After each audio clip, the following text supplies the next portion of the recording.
की जेणेकरून त्यांची सेकंड जनरेशन प्रॉस्टिट्यूशनमध्ये परत जाऊ नये म्हणून 1 वर्ष ती पूर्ण शाळा 24/7. त्यानंतर मग त्यांचं एज आणि ॲप्टिट्यूड बघून त्यांना परत रेग्युलर शाळामध्ये प्रवेश, अशा प्रकारे ती शाळा होती. 2 वर्ष हा प्रकल्प प्रोजेक्ट आसरा, ज्याच्यामध्ये आम्ही जी काही मुलं होती, तरुण मुलं जे बडव्याचं काम करायची, सुरुवातीला आम्ही अटक केली होती, पण नंतर मग त्यांना आम्ही सिक्युरिटी गार्डचं ट्रेनिंग दिलं आणि देवस्थानच्या सुरक्षतेसाठी त्यांना आम्ही गार्ड म्हणून नेमलं. या महिलांचं ज्यांची सुटका केली होती त्यांच्यासाठी आम्ही व्होकेशनल गायडन्स सेट 3-3 महिन्याचे प्रोग्राम हे केले, त्यांना सॉफ्ट स्किल दिले, काहींना प्रायव्हेट याच्यामध्ये नोकऱ्या दिल्या, काहींना आमच्या DRDAतर्फे ग्रामीण विकास यंत्रणा सेल्फ हेल्प ग्रुपतर्फे त्यांना काही फायनान्स देऊन मायक्रो फायनान्स, मायक्रो मार्केटिंग त्यांना प्रॉडक्ट हे केले त्यांच्याकडनं.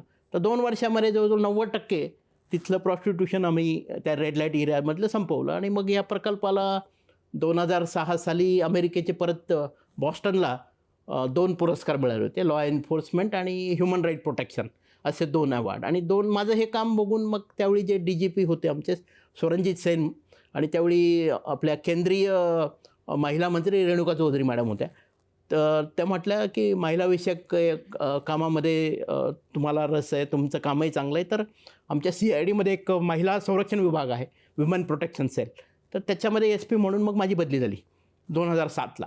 आणि माझ्या सुदैव ABP माझा, उघडा डोळे बघा नीट.